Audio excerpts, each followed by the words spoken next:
तू हमारी बहू नहीं बेटी है। नीलम के आंसू आज फिर छलछला आए। जब भी वो ये तस्वीर देखती, उसका दर्द उसके आंसू बन के बह निकलता। तू फिर ये तस्वीर ले बैठी। कितनी बार कहा है मत देखा कर ये तस्वीर।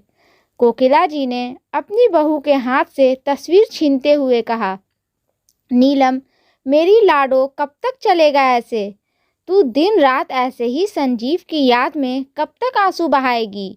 नहीं आएगा वो अब तेरे पास। तू कब समझेगी मेरी बच्ची? छोड़ दे अपनी ये जिद और निकल इस कमरे के बाहर। देख हम सब हैं ना तेरे पास। और संजीव से किए गए वादे का क्या भूल गई सब? कोकिला जी बोले जा रही थी और नीलम तो मानो बुद्ध बन गई। नीलम कोकिला जी के इकलौते बेटे संजीव की पत्नी थी। 4 महीने ही तो हुए थे उसको इस घर में बहू बनकर आए। कितनी चुलबुली प्यारी लड़की थी नीलम। जब संजीव के साथ उसकी शादी हुई थी, कोकिला जी ने ही तो सबसे पहले देखा था नीलम को अपनी किसी दोस्त के यहाँ शादी में। देखते ही भाग गई थी उनको नीलम अपने बेटे संजीव के लिए। नीलम के माता पिता की अकाल मृत्यु के बाद वो अपनी चाची के साथ रहती थी, जो कोकिला जी के दोस्त की बहन थी। संजीव भी एकदम हट्टा कट्टा सुंदर नौजवान था और साथ में आर्मी ऑफिसर भी। कोकिला जी को संजीव के लिए कोई हंसमुख संस्कारी सुंदर लड़की की तलाश थी, जो अब नीलम पर जाकर पूरी हुई थी। कोकिला जी और उनके पति हरीश जी ने बिना देरी किए नीलम के घर वालों से बात करके संजीव और नीलम को मिलवाया। दोनों ही के हामी भरते ही चटमंगनी पर ब्याह करवा दिया। नीलम के आते ही कोकिला जी को तो मानो बेटी की कमी ही पूरी हो गई और संजीव भी नीलम जैसी सुलझी हुई समझदार लड़की को अपने हमसफर के रूप में पाकर बहुत खुश था। नीलम की तो जैसे किस्मत खुल गई, ऐसा घर संसार पाकर सब कुछ नीलम को ख्वाब सा लग रहा था। इतनी खुशियाँ कहीं नज़र न लग जाए किसी की, कभी कभार नीलम अपने आप से ही कहती। और कुछ दिनों बाद ही एक दिन अचानक संजीव कहीं गुम हो गया और सभी के बहुत ढूंढने पर भी आज तक न मिला। नीलम को तो सुनते ही सदमा लग गया और उसके आँख से एक भी आंसू ना आया। बस संजीव की फोटो को लेकर देखती रहती, ना किसी से कुछ कहती ना सुनती। कितनी मुश्किलों के बाद कोकिला जी नीलम को संभाल पाई। ऐसा नहीं था कि कोकिला जी और हरीश जी को अपने बेटे का गुम हो जाने का गम नहीं था। वो भी दोनों अकेले में खूब रोते अपने बेटे को याद करके, पर जब नीलम को देखते तो सारे गम भूलकर उसको खुश करने में लग जाते। समय के साथ साथ नीलम की हालत में भी सुधार होने लगा, पर वो बस अपना काम करती और अपने कमरे में संजीव की फोटो के साथ बैठी रहती। आज भी वो इस फोटो के साथ ही थी जब कोकिला जी ने उसके हाथ से फोटो छीनी। कोकिला जी से उसकी ये हालत अब देखी ना जाती। उन्होंने और हरीश जी ने कुछ फैसला लिया। उन्होंने नीलम को अपनी बेटी मान लिया था और घर भी उसके नाम कर दिया, ताकि उनके नहीं रहने के बाद उसको किसी चीज़ की कमी नहीं हो।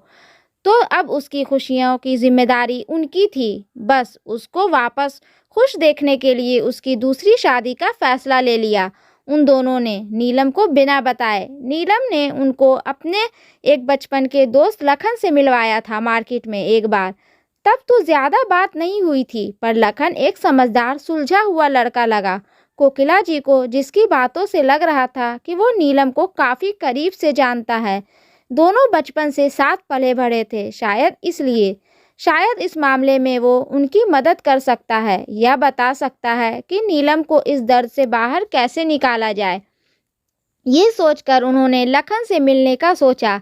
लखन का नंबर उनको नीलम के फ़ोन में आसानी से मिल गया था। उन्होंने फ़ोन किया तो फ़ोन लखन की मम्मी ने उठाया और बात ही बातों में पता लगा कि लखन नीलम से प्यार करता था और शादी करना चाहता था। पर जब तक वो अपने मन की बात उसे बताता, तब तक उसकी और संजीव की शादी हो चुकी थी। पर जब लखन की मम्मी को संजीव और नीलम के बारे में पता लगा तो उन्हें बहुत दुख हुआ और उन्होंने कोकिला जी को हौसला दिया कि लखन उनकी हर संभव मदद करेगा। जैसे ही लखन को उसकी माँ से कोकिला जी के फ़ोन के बारे में पता लगा, वह बताए हुए पते पर नियत समय पर पहुंच गया। लखन के आते ही कोकिला जी फूट फूट कर रोने लगी। उनको लगा जैसे उनका संजीव सामने है। लखन ने उनको हिम्मत दिलाया, चुप कराया। उन्होंने उसको नीलम की हालत और अपने फैसले के बारे में बताया। एक बार तो उसे बहुत अचंभा हुआ और बोला कि आंटी, आप ये क्या बोल रही हो? नीलम को पता चलेगा तो क्या होगा? नीलम के लिए ही तो सब कुछ कर रही हूँ मैं। मुझसे मेरी बेटी की ऐसी हालत देखी नहीं जाती। उसको भी जिंदगी की वो सब खुशियाँ मिलनी चाहिए जो भगवान ने उससे छीन ली। कोकिला जी ने रोते हुए कहा, तुम बताओ लखन, क्या तुम वो सारी खुशियाँ नीलम को दे पाओगे जिसकी वो हकदार है? मैं तुम्हारे बारे में सारी जानकारी ली है, तुम्हारे चेहरे को पढ़ा है बेटा। तुम्हारी मन की इच्छा मुझसे छिप नहीं सकती। मुझे पता है तुम नीलम को बहुत चाहते हो और उसका बहुत ख्याल रखोगे। ये सब सोचकर ही मैं तुमसे मिलने आई हूँ। अब तुम बताओ क्या करोगे ये एक माँ के लिए? मेरी बेटी की खुशियाँ उसे दे दो बेटा। अपनी झोली फैलाते हुए कोकिला जी बोली।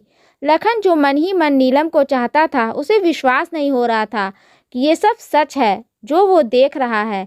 उसने उसको भगवान की इच्छा मानकर हाँ भर दी। कोकिला जी को तो जैसे लखन के रूप में उनका संजीव मिल गया हो। उन्होंने उसको गले से लगाया और ये खुशखबरी अपने पति को दी। वो भी बहुत खुश थे ये सब सुनकर। कोकिला जी लखन को अपने साथ ले आई नीलम से मिलवाने। जैसे ही नीलम ने लखन को देखा, वो उसके गले लगकर खूब रोई। तभी कोकिला जी और हरीश जी उसके कमरे में आके बोले, बस अब नहीं नीलम बेटा, अब एक भी आंसू नहीं बहाएगी। तुम्हें हमारी कसम, तुम मुझे अपनी माँ समझती हो तो मुझे एक वादा करो। हाँ माँ, बोलिए क्या बात है? नहीं, पहले मुझे वादा दो, मैं जैसा बोलूँगी वैसा तुम करोगी। ठीक है माँ, मैं वादा करती हूँ। अभी बताइए भी क्या हुआ? नीलम ने थोड़ा चिंतित होते हुए पूछा। तू लखन से शादी कर ले नीलम बेटा। ये आप क्या कह रही हो माँ? ये नहीं हो सकता। नीलम लगभग चीखती हुई बोली। और लखन, तुम नहीं जानते, मैं संजीव की जगह किसी और को नहीं दे सकती। मुझे तुमसे ये आशा नहीं थी। नीलम के आंसू फिर छलछला आए। लखन को कुछ मत बोल बेटा, इसका कोई कसूर नहीं है। उसको भी मैंने ही बनाया है तेरी तरह। और तो और मेरी और तेरे पापा की भी यही इच्छा है। और संजीव को दिया वादा याद है ना? जब वो नहीं होगा तो उसकी अनुपस्थिति में तू हमारा ख्याल रखेगी। तू बता कैसे रखेगी हमारा ख्याल जब तू खुद का ख्याल नहीं रख पा रही है? कोकिला जी बिना रुके बोलती जा रही थी। पर माँ, ये नहीं हो पाएगा मुझसे। नीलम को बीच में ही टोकते हुए कोकिला जी बोली, देख तूने मुझे वचन दिया है, अब कुछ मत बोल। नीलम, हरीश जी भी कोकिला जी की ही तरफदारी कर रहे थे और बोले, बेटा तू हमारी बहू नहीं बेटी है। क्या अपनी बेटी पर इतना हक नहीं है हमारा? नहीं पापा, प्लीज़ ऐसा मत बोलो। मैं आपकी बेटी हूँ और आपका पूरा हक है मुझ पर।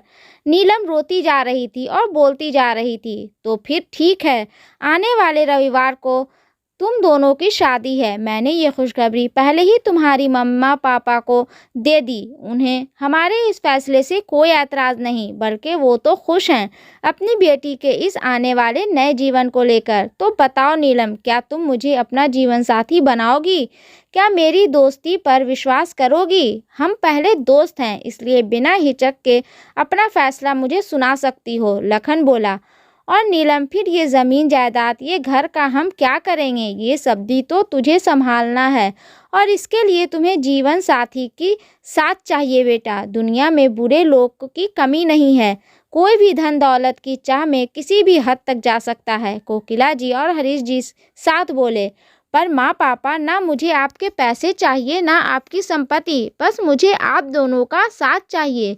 मैं आप लोगों से दूर नहीं जाना चाहती। मैं आपकी बेटी बन आपके साथ ही रहना चाहती हूँ। आप समझते क्यों नहीं? हम अपनी बेटी का दुख समझते हैं बेटा, इसलिए इतना बड़ा फैसला तुमसे बिना पूछे लिया। और लखन के साथ शादी होने से तो तू हमेशा हमारे पास रहेगी। लखन भी तो हमारा ही बेटा है। लखन ने आंखों ही आंखों में माँ पापा को विश्वास दिलाया, वो हमेशा उनके साथ है। तुम तैयार नहीं हो तो कोई ज़बरदस्ती नहीं है। कोकिला और हरीश जी नीलम से आगे हाथ जोड़कर खड़े थे। नहीं पापा, मुझे शर्मिंदा मत कीजिए। मैं तो कितनी खुशकिस्मत हूँ जो आप जैसे माँ पापा ने दुनिया की परवाह किए बिना मेरे बारे में इतना सोचा। और कहते कहते नीलम रो पड़ी। अब बातें मत बना, मेरे पास बहुत काम है और टाइम कम, तो चल फिर मेरा हाथ बटाने आ मेरे साथ। कहते कहते कोकिला जी की आंखें छलछला आई और नीलम उनके गले लग गई। कोकिला जी और हरीश जी ने नीलम का कन्यादान अपने हाथों से करके पूरे समाज के लिए मिसाल काम कर दी और बता दिया कि बहू को भी उसकी ज़िंदगी जीने का पूरा हक है। दोस्तों, ये स्टोरी आपको अच्छी लगे तो प्लीज़ इसे लाइक करें, शेयर करें एंड सब्सक्राइब करें। और इस स्टोरी के बारे में आपकी क्या राय है हमें कमेंट बॉक्स में ज़रूर बताएं। और हाँ, बेल आइकन को प्रेस करना ना भूलें, क्योंकि ऐसे ही आने वाली स्टोरी आप तक सबसे पहले पहुंचती रहेगी। धन्यवाद।